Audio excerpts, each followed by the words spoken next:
This time on the Magic Kitchen podcast, we're talking about spirit and the complexities of spirit and helping you define spirit for your path. I'm Leandra Witchwood. And I'm Elyse Wells. And welcome to the Magic Kitchen podcast, where we talk about magic, kitchen witchcraft, herbs, and everything in between.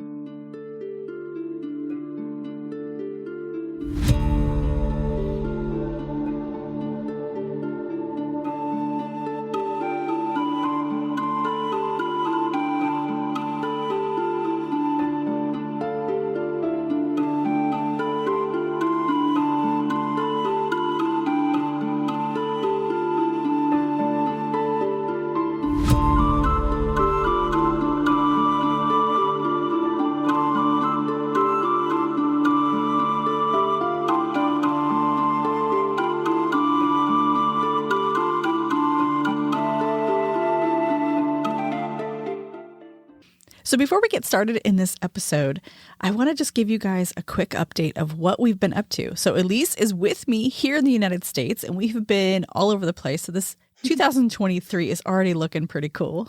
Yeah. And we are extending so many things to our followers and our listeners in our private communities, as well as, on the podcast. And we're excited for 2023 and what it's bringing for us and how far we've already come in such a short amount of time. Yeah. And we really want to thank the listeners like you who have been here carrying us through and keeping this going. When we started this podcast, we didn't imagine that we would get so many people who ardently love what we're doing. Like, yes. I can't tell you how much it means to me when I get messages and see comments on social media for new episodes telling us what you enjoyed. And we're hoping that this will be an even more personalized year. Like, we are looking ahead at some of the topics, and we're going to be extending question opportunities on our social media and looking for ways that you can always email us too at magickitchenpodcast@gmail.com for you to send your questions and tell us what you want to hear and what you're looking to learn and dive into. Yeah. And I'm also in my community, I just shared a 2023 A Year in the Craft vision board template for your spiritual path. So if you join my Patreon community at any tier, you get that download and a video explaining how to do it. And I shared mine as well. And it's already manifesting. One of the things I really want to manifest this year is doing more witchcraft outdoors. And you're going to see some photos. Leandra and I did a really cool photo shoot together. We had so much fun. Yeah, on the Wolf Moon in January. So we have and we did a little ritual together. So everything's coming together this year, and we're really excited for you to be a part of it too. Yeah. And I think one of the important things is that we're going to focus on in 2023 is the community aspect. And we literally have a community together, the Magic Kitchen Pantry, where we sit down with everybody in the community after our episodes air, and we give you essentially an interactive additional episode that goes deeper into the topic that we are talking about. And this is a great opportunity if you really want to connect with other witches, you want to connect with us more directly, that you get our full attention for at least an hour in these extra talks where we break down episodes and we answer your questions directly. And it's so much fun and so fulfilling. Yeah. And it's really helpful for us for future episodes too, because we end up talking about things that might connect to bigger topics that we realize we need to touch on in bigger ways. So absolutely, we hope to see you over there. And we're sharing other resources in the Magic Kitchen Pantry as well for you to grow your path. And as a witchy writer, I wanted to share that I was voted by Free Verse Revolution as a 2022 best poet for my poem Sadhu, which is about the holy men in the holy men in India. Seeking Numina is my company, my business of sorts, where I am sharing monthly workshops. That's my 2023 goal. And I'm also sharing meditations, YouTube videos, and resources in my Patreon community for sacred places and connecting to the spirit of place. And India was a massive trip for me last year in October. And I'm just thrilled to have this confirmation now in 2023 that sacred travel is the angle for me to be teaching on. So, and Spirit of Place is something that we can connect to anywhere in the world. So, follow me on Instagram. I'm always talking about spiritual travel over there. And in my monthly workshops, I have one coming up on the history of witchcraft, the past 100 years of witchcraft. I have a Connecting with Spirit Guides workshop just next month in February. And every workshop I do is recorded for future access to. So it's really, it's going to be a good year, and I'm really excited to have everybody be a part of that. Yeah. And just to add to that, so in the Rebel Mystic Academy and community, I am doing an entire series on the divine feminine, spattered in with other workshops like lunar cycles and that sort of thing. So there's so much opportunity here to learn and grow and connect with aspects of ourselves that we never had permission to connect with previously. So I really hope that you guys will dig into 2023 with us and really develop your path and get your bearings and get yourself into a place where you feel like you're aligned and focused. And I would love to help you do that. So I look forward to seeing you guys in the community and in the academy. And you can sign up for my newsletter at seekingnumina.com. And that's where I'm sharing the updates on different things I'm publishing, including my novel, which is coming out next year, I can finally say, in 2024, Witch on the Juniata River. So I'm looking forward to that coming out, and I'll let you know about pre-orders and all the fun stuff that will be coming for that. Love it.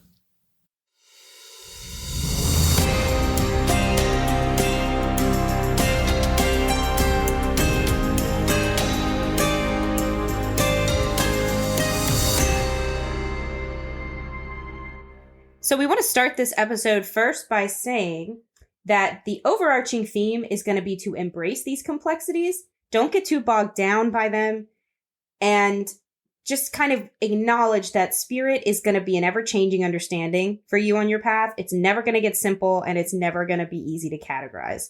And that's actually a strength and a benefit, and part of why we love magic, right? Because we get to always expand and grow and learn new things. So it can get frustrating at times to, and maybe even give you a headache to try to understand some of this stuff. And especially since it's so personal, I think every single person's interaction with any given deity, spirit guide, elemental, fairy creature, it's going to be different. Even if I work with Hecate and you work with Hecate and Leandra works with Hecate, we're all going to have different experiences. And that's okay. That doesn't mean your experience is less valid. At some point, we have to trust what we're experiencing. So just know that going in, if we get a little complex for you, just pause it, pour yourself a cup of Witchwood Tea House tea, and come back. Best tea in the world, man. It is. It really is. Get that fairy ring. Everybody's talking about it. Oh. I'm right now I'm drinking the Dragonfire. It's one of my favorites too. Ooh, what's in that one?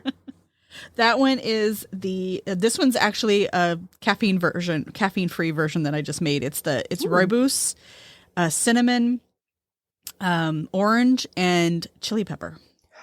Oh, that sounds so good. And it's really beautiful so too. good. I can tell listeners it's like this nice bright red.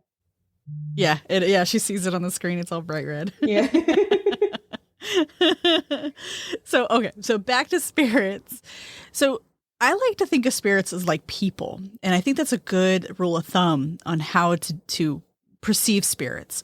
You treat people with respect. You don't trespass. You don't go knocking on their door and demanding them to come out with you and do things with you.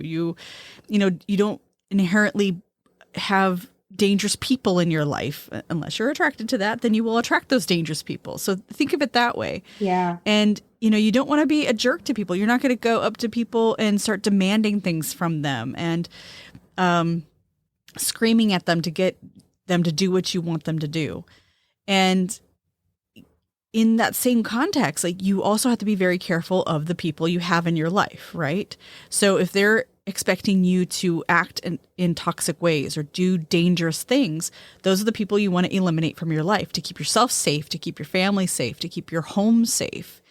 So really think of spirits as a consciousness that is agreeable to the terms and boundaries you set. And if they're not agreeable to that, that's not a spirit you want to work with. Yep.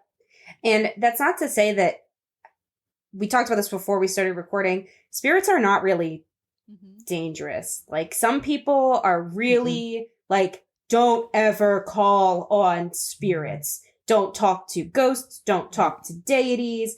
Your spirit guides, even. Maybe you just want to pray to them. You don't actually want to call them in or invoke them into a space. Right. I don't subscribe to that. I don't think spirits are that dangerous. And I can tell you why. One, it's because in over 10 years of practicing and a lifetime of seeing ghosts, I have never felt in a position where they could harm me. That's never happened. Even in the most intense situations, I've been in circles where somebody is channeling a quote unquote dark goddess. And, it's dark outside. We're in the woods. There's a fire burning. And, my friend is gone. Now it is literally a goddess in her body talking to me. Not terrifying at all. Genuinely not terrifying. And that's because I have a grounding understanding of what I'm doing. I'm fully present and not on any sort of drugs. I think that's really important. I don't subscribe to the idea that, marijuana, psychedelics, alcohol should be kept out of your spiritual practice, and that if you're really spiritual, you won't use those things at all. I don't agree with that, but I do think that you need to be prepared, ready, guided, and in a very, very safe and prepared environment to do those things.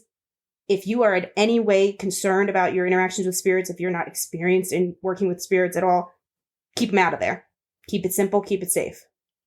Yeah. But not only that, but I have a relationship with my spirit team. And that, I think, is where everybody should start. Start with your personal guides, the people or spirits. The reason I'm hesitating on that is because sometimes I do think that your spirit team isn't human and never were human.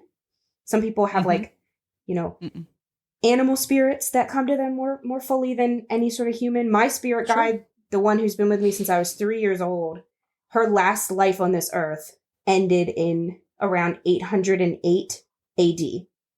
And she decided to stay in the Akashic Records, train herself up, and then come back and be a guide for people who are coming back to this earth. But she decided to not reincarnate a very, very long time ago. But she was a person and still has that energy. That's not the case for everybody. You might have a very different spirit guide experience. But they're a great place to start. They can't hurt you. They would never hurt you. They're with you for life, whether you reach out or not. So I think if you have that protection with you, you're not actually ever doing something alone. Right. And that's the key right there, is that if you are seeking helpful spirits, if you're seeking ancestral spirits, the rule of thumb is those who lived well and died well. Yeah. So that you're not attracting those that will do you harm. And there's the red light right there. There's the red flag, is if the spirit is expecting you to do things that go against your moral values, your core values, your ethics, and they're creating these negative experiences for the sake of worship or the sake of dedication, that's not a spirit guide. That's something else. And if we're, really into that facade of, I really think it's a patriarchal message that we've been fed to keep us at bay from working with these spirits and becoming more powerful through this work that we do with spirits. I think it's meant to, that fear mongering that comes from the patriarchy, that comes from colonization, that comes from these Christianized or monotheistic views of spirit. And when we're told, oh, you better not call upon Hecate because she's dark. She's a dark goddess and she will smite you just for the sake of doing it. I don't believe that. I work with draconic or dragon deities.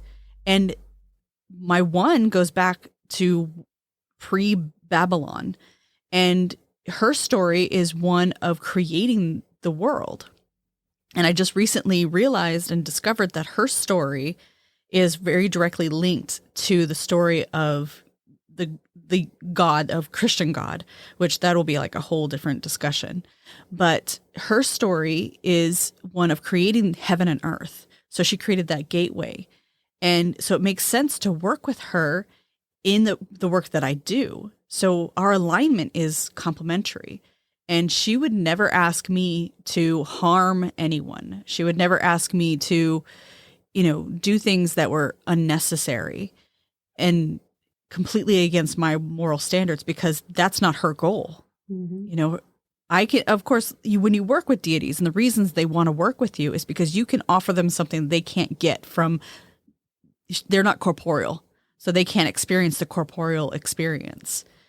Or, they have an agenda in this world that is meant for the benefit of humanity, and you are there to help them create that benefit.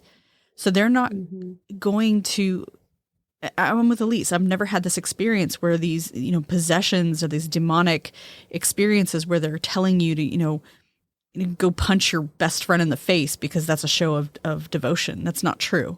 That's something else. And not that that doesn't exist. I believe it does exist, but I think you attract it when you expect it to happen, or that you believe it'll happen, and you're not backed by your spirit team that kind of like, oh, we're just going to nudge you over here because that energy is not what you want, type thing. But having your spirit team is incredibly important. Again, start there. Start with that team. Start with those protective guardian and guiding spirits that are looking out for your best interests. And there's, vet them. You have every right to vet them and discover if they are actually looking out for your best interest. If you'd like to learn more about connecting with your spirit guides, I'm hosting a workshop on February 11th with Kelly Newton of A Nourishing Place podcast. And we're going to be talking about our own experiences with spirit guides, how they differ, and helping everyone who attends connect with their spirit guides deeper. You'll get a resource guide and exercises you can do on your own, as well as a recording of the workshop. So if you can't make it live at noon on February 11th, 2023, you can always come back to it later.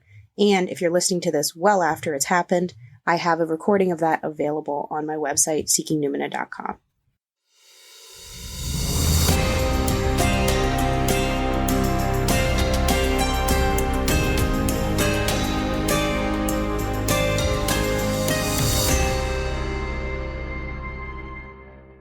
Spirit is a massive word that encompasses a lot. So I want you to try and picture with me one of those flow charts, those like tree diagrams, so you've got the word spirit at the top, and then you've got branches coming down from it, like an ancestry chart.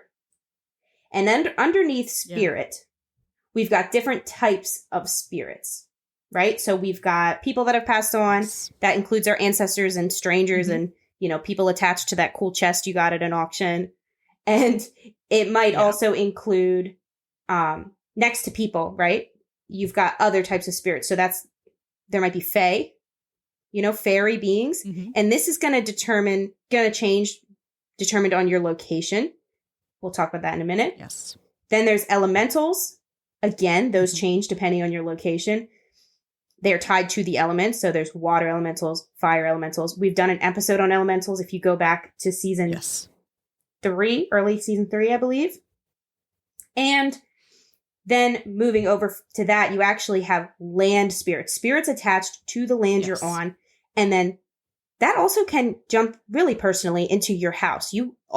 People have house spirits. These might be extensions of the land spirit. You might have a house spirit because this house has existed for so long and there's like a built up energy around it. I know people in the UK. I have a friend there who lives in a house that was built in the year 1504. Wow. So they have a lot of bumps in the night, but it's rarely a person. It's often these like residual kinds of energy pockets, like, like that affect the feeling of the room. So there's the energetic frequency. If you're in our flow chart, right? Spirit at the top, all these different types underneath of it. Then under all that, like the base of the food pyramid, is kind of this energy level. It's like this frequency that we can tap into. That when we do magic, that's what we're pulling on. So sometimes when people think they have ghosts, That's really what they have is high electromagnetic frequency. Paranormal investigation is like really very close to my heart. It's what led me to witchcraft as a youngling a long time ago.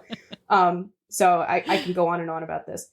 But anyway, the electromagnetic field, sometimes people are like, I felt really uneasy and the hairs raised on my arm and then I got goosebumps and my heart started racing. Well, all of those physical symptoms started first with a thought.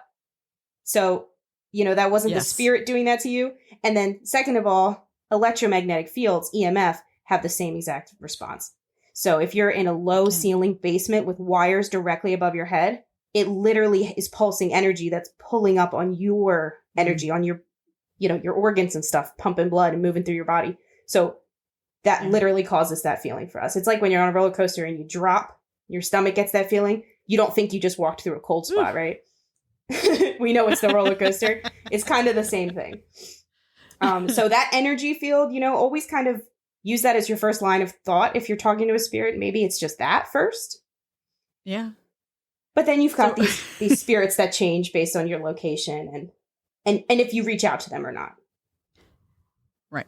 And okay, and from my perspective, I've said this before, but I'm a skeptical believer. I will do everything in my power to debunk it before I accept it. Yep. And it's a double-edged sword. So what I find when you're working with spirit, when you're trying to discern spirit, it's best to let yourself go through the experience first. Just go through it. Then try to debunk it. Like, don't do it in the middle. Yeah. Don't make my mistake where I'm always trying to debunk it in the middle and then I lose the experience. So when you're, trying to decipher if a spirit is close or if something's there, there's other ways to really get the nitty gritty of it without automatically letting your logical brain kick in and killing the mood for you. Yeah. But at the other side of it too, if you're terrified, like I said, don't really call on spirits if you're that scared. But if for some reason you find yourself super terrified and your spirit team has abandoned you and it's all just going to hell in a handbasket, one, remind yourself that hell doesn't exist. And two, the logical side can take over and pull you right out of it. Go get something to eat. Yeah, absolutely. Yeah. Yeah. And there's so much complexity to it, and it's going to be an individual experience. Yeah. So don't think that, oh, hey, Johnny over there had this experience, I expect to have the same exact experience. It's not going to be that way. I've been in shamanic journeys where, there's 7 or 8 of us in a room and we come out of it 2 hours later and every single person has this crazy story that's so different from each other's. Yeah. And I encourage people to do sound healing and trance meditation and like these long form, like theta wave experiences, because it's a really great way in group settings, I should say, because it's a really great way to show how different these experiences are for every person. I think that's hard to make peace with in the beginning of your path, to know that it is so individual, that you're not crazy, and that, your experiences are valid and they matter, and what you take from them is up to you. It's a lot of personal power, but that's what we're here for, the empowerment. Right. Absolutely. And I know some of the fear people have, and I know it comes from Hollywood, it comes from the church, is that, oh, I'm going to get possessed. What if I get possessed? Yeah. And I will tell you firsthand that possession is incredibly rare. It is incredibly rare. It happens. I've witnessed it many years ago. I was in a shamanic drumming ritual in Reno, and there is a famous hotel there that is it's incredibly haunted. Like, it is so haunted. Like, you can see ghosts broad daylight type haunted. You would love this place, Elyse. I know. I'm literally like, note to self, Google haunted hotel Reno. Reno, yes. It's incredibly famous. And I was there doing a shamanic drumming ritual because the guides of this ritual, they wanted to contact the spirits. They wanted to find out who they were and what was going on. And it was a really amazing ceremony. We were probably drumming and chanting for a good 2 hours. And it was towards the end, this one guy's girlfriend was dancing a lot for some reason. And he's like, that's weird. But she was a dancer, so he didn't really think anything of it. He thought maybe she was just in with the groove. Everybody else didn't think anything of it until they went upstairs to bed. Everybody else was still downstairs, and he's like, okay, let's go upstairs. We're kind of done for the night. And her personality was off. It was way, way off. And he was trying to like snap her out of it, I guess for a good 15 minutes or something like that. And it wasn't happening. So he came back downstairs and got the two shamans that were running the ritual and said, hey, she's not acting right. So they told him to bring her back down. And here she was just like dancing. It wasn't harmful. It wasn't anything, but she just wouldn't stop dancing. She wouldn't stop like feeling her body, which was the key. That's exactly there. what I was thinking. Yep. And what can you not do without a body? Right. Yeah. But it wasn't this like, like barfing pea soup and trying to kill people and yelling at people. The spirit that had possessed her just wanted to dance again. And here, come to find out, before they excised the spirit, they talked to the spirit and were able to find out that she was a dancer at that hotel. And that's what she loved to do. She loved to dance. And she found an inn with this girl who left herself wide open. And obviously didn't have any protecting guides to, or maybe that was supposed to happen. Maybe it was supposed to happen so that spirit could finally move on and rest.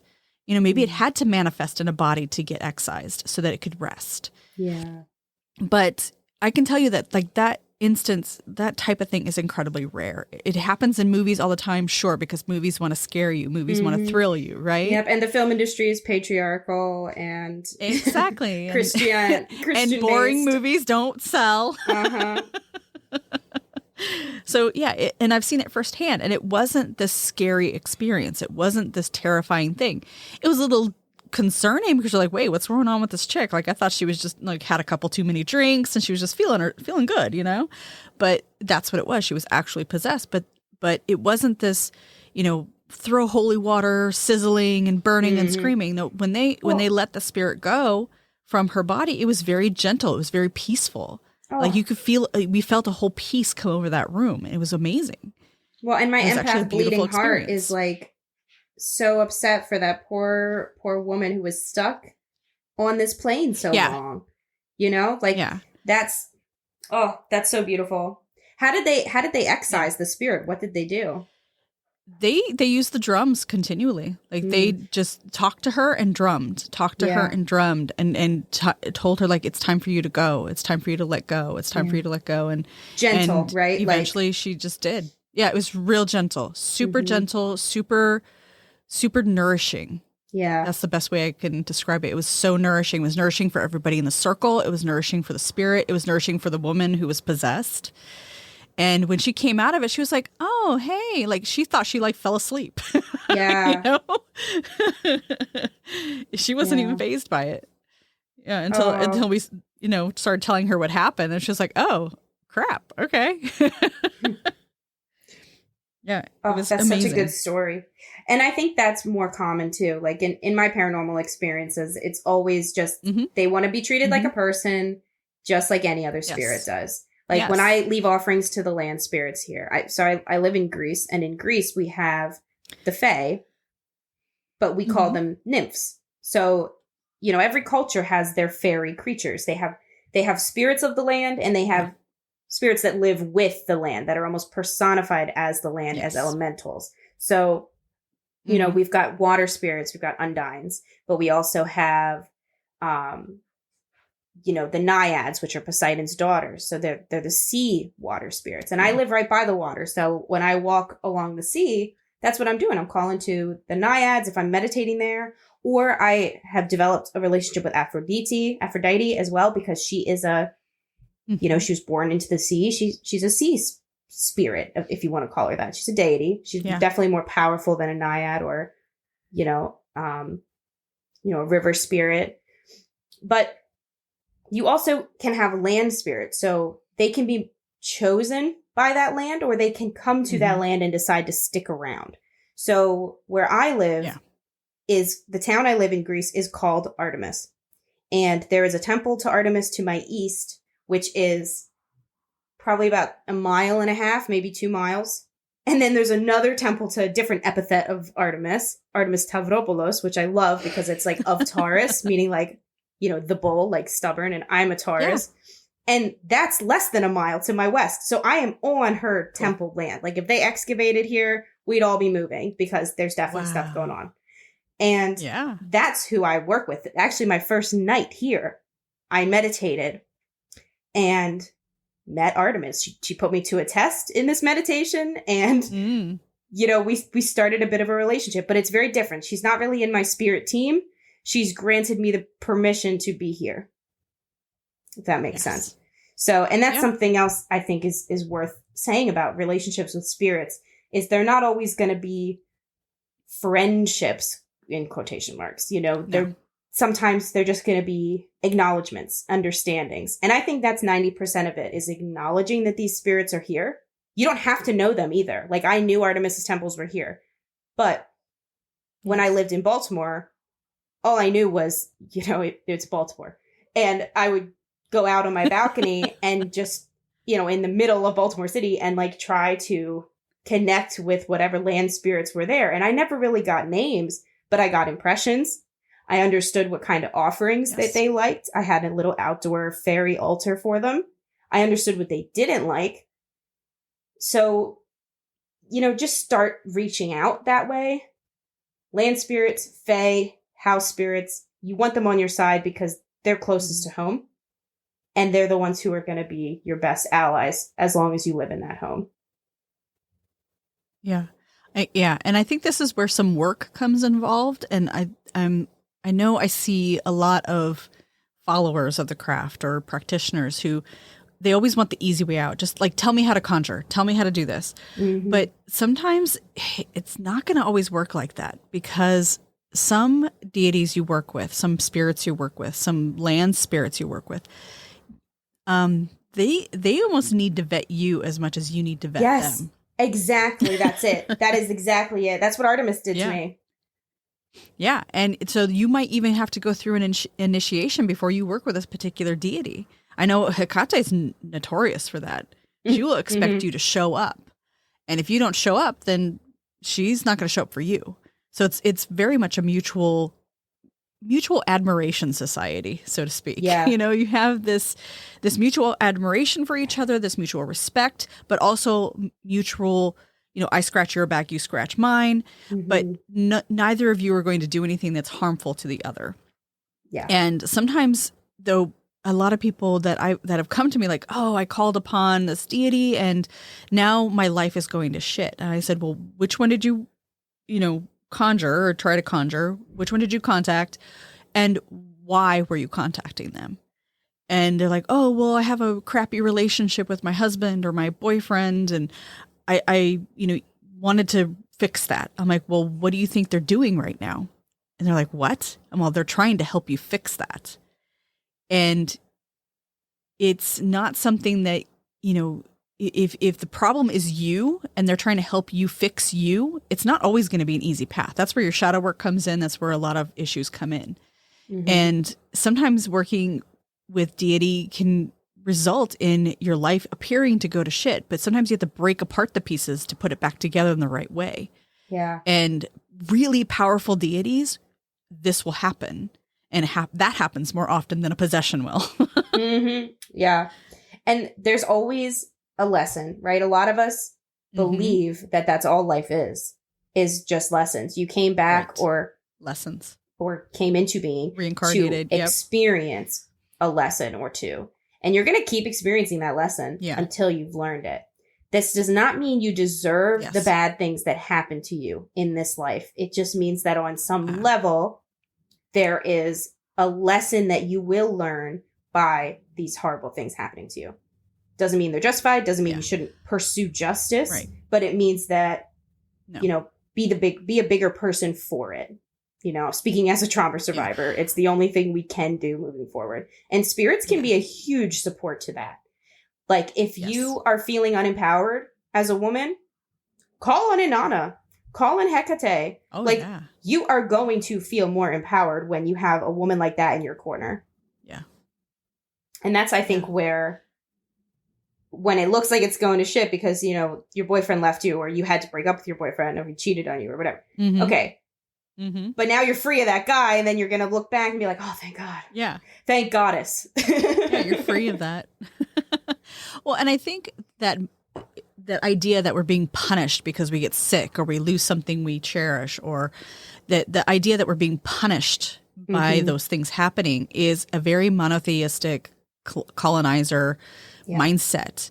Oh, you upset the gods, so now you're going to be punished. Well, easy example. Look at the what are those churches now that have popped up everywhere? They're the prosperity churches that have popped up. And their message is, if you're not rich, if you're not healthy, God is punishing you. You did something to piss off God. Yeah, this is the message that they are spreading around. And this isn't a new message. This is a message that has been around for a long time, but sounds they're like now Calvinism profiting to me. off of it. Right. And so this message still is in our cultural mindset that if you got sick, somehow you're being punished. Why are you doing this to me? Why am I cursed? Well, you're not cursed. Nobody's doing anything to you. But if you're trying to work with a particular deity and all of a sudden you feel you get ill, or if you, you get, so maybe you're working with a deity and you're trying to work with that deity because you're trying to establish better lifestyle, better eating habits, healthier movement, trying to lose weight or whatever. So you're working with this deity to make your health better. And you get sick where for 3 days you can't do anything but drink clear liquids, right? What do you think's happening right then and there? You're going through a purge. Mm-hmm. You're going through a forced, I'm losing the words. You're going through a forced fasting where your body's being cleaned out physically. That's not a punishment. That's a blessing. Now, when you're come out of that sickness, you can eat the foods you're supposed to eat. You can start moving your body in ways that maybe you couldn't before, because it's going to help eliminate a lot of inflammation from that process. Yeah. I mean, think about it.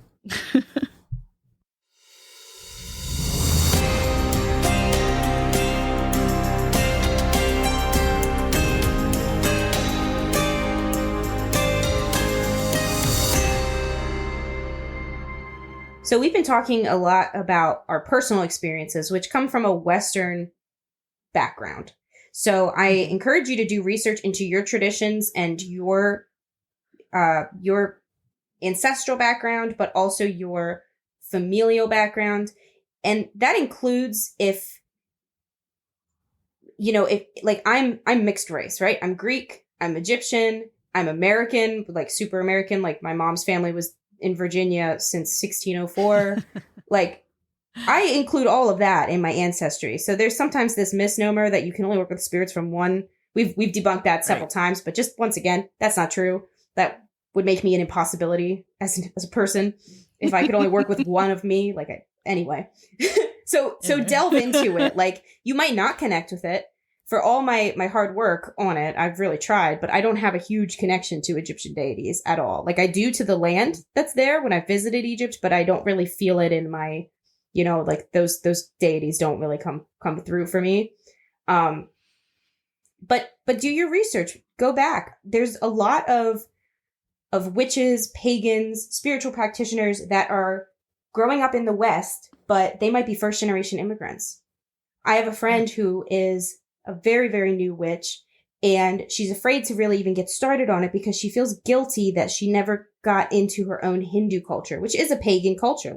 She had paganism at home that whole time, but she was raised in the West, in the States. So that expectation took over in her own household. So don't think that it's one or the other. Witchcraft can absolutely embrace Hindu culture or ancient Chinese culture or even Islam. Honestly, there was a lot of amazing magic that was done, by Muhammad, like Fatima. There's a lot of good stuff going on in every religion that you can actually still take on. And best part, once you start researching those cultural practices, you're going to find a lot of roots in paganism. Oh, yeah. So in Hindu culture, spirit is defined as Brahman. It's kind of like that thing I was talking about where spirit is just there and that's what we pull on when we do magic.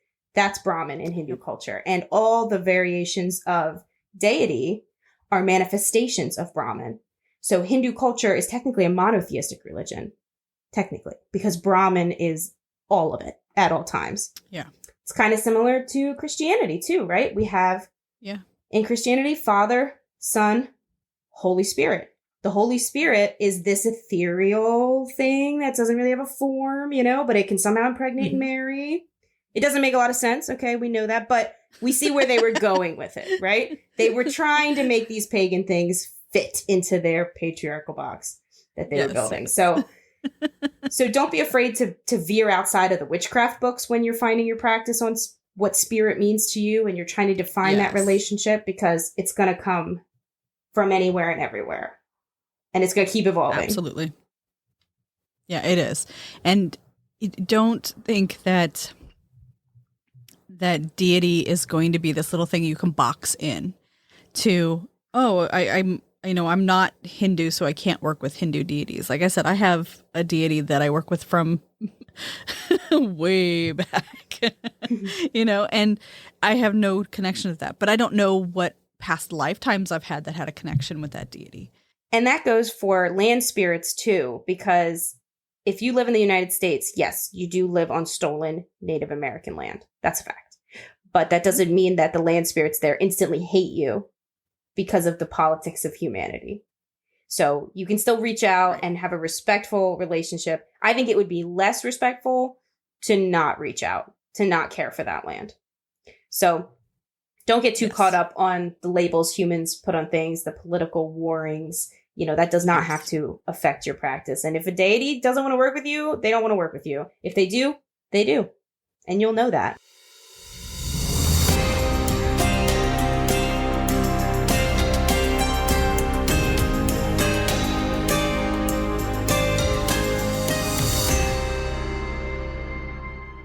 Hopefully we didn't lose you with all of our backs and forths of the personal nature of working with spirit and the many ways of defining spirit. It's a huge overarching word for so many different types of relationships you can have with energy. And we hope this just empowered you to go define that relationship for yourself. And remember that anyone at all can have a direct relationship with spirit, gods, goddesses, and other types of divinities like, saints. You can still work with saints even in witchcraft. A lot of saints were actually pagans that had to be adopted by the Christians because they just couldn't get those pagans to stop loving them. So have an open mind. I think that's the best advice with working with spirit. Have an open mind and just keep reaching out and start small if you want to. Just try to figure out who your spirit guides are. And again, message us on social media, comment on our social media posts, or email magickitchenpodcast@gmail.com and let us know if you would like a wider episode on spirit guides, because I could talk all day about spirit guides. They're so empowering to connect with. Yeah, and there's so many different levels to it when we start looking at the different perspectives historically and magically, like how it evolves over the centuries and over the decades. And I know one of the things that I like to stress is when you start looking for teachers and that sort of thing, you want to look for people who have been working for more than a decade or two, because we have a unique perspective of how things have evolved over the past, 20, 30 years, because things really have morphed. We've gone in from energetic models to more meta models or mega models, and these ideas of how spirit interacts with us and where we pull it from has changed. So it really is going to depend on your personal practice, your personal tradition, and where they fall into that model belief. Is it this omnipotent being that lives somewhere in another dimension, or is it a part of our brain, or is it something that is energetic that flows and is more quantum in essence? And when we get down to how spirit shows up for us individually is really going to be the defining factor. Merry meet, merry part, and merry meet again. Thank you for joining us on the Magic Kitchen podcast. Please visit my website, leandrawitchwood.com, for news, information, and more episodes. I'm Elyse Wells, and I can be found at Seeking Numina on YouTube, Instagram, and Facebook, and seekingnumina.com. That's Seeking, Numina.